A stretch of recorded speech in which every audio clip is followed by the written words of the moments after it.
Hey there, guys, and welcome to the Lead Hound podcast. My name is Megan Ritchie, and I am the host, so thank you for tuning in again today. Today I wanted to touch on a fairly simple topic, but one that I think is critical, and that's sort of what I consider the most important tool in your toolbox, I guess, as a business owner, but especially in the pet industry or equine industry, and that's creativity. And I really think beyond all of the years you have spent either learning medicine, if you're a veterinarian, learning training, or whatever facet of the industry you are in, creativity, I think, is always what gets us out of a bind. So if you have a dog or a horse that's just not responding to sort of your normal training drills or techniques, it's always that creativity that's going to get you out of that rut. Whether it's talking to a fellow trainer or just trying something else that's normally not a part of your program.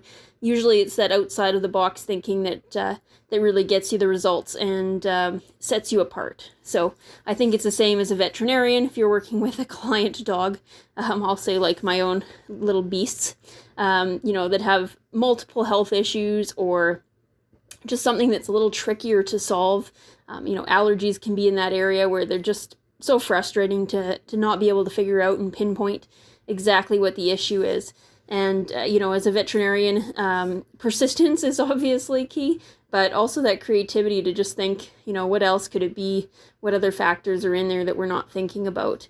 And, often I think it's those simple and sort of timeless tricks that don't get the airtime that they normally should, but are critical to your success as a business owner. And I think creativity definitely falls in that realm.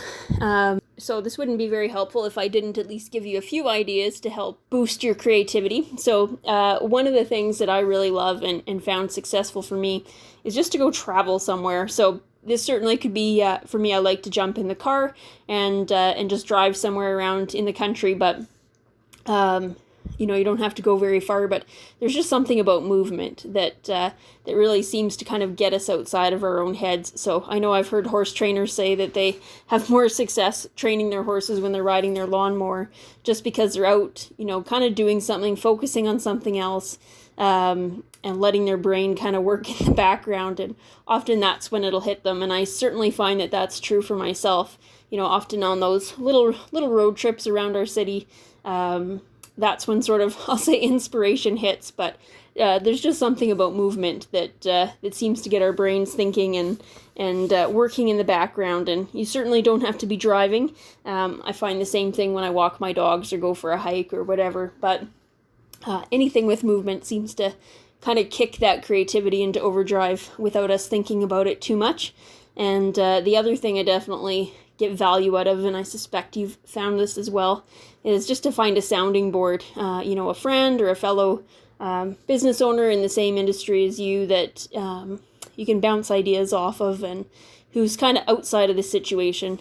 And often they don't really solve the problem for you, but sometimes it just something in the conversation will tweak in your head and give you a new idea to chase down and something else to explore. So I guess that's your homework for this week. Whatever you're struggling with, either in your business or training or a difficult client or customer, just get outside or do something. Give yourself some movement. Give yourself some freedom to be creative and do something else.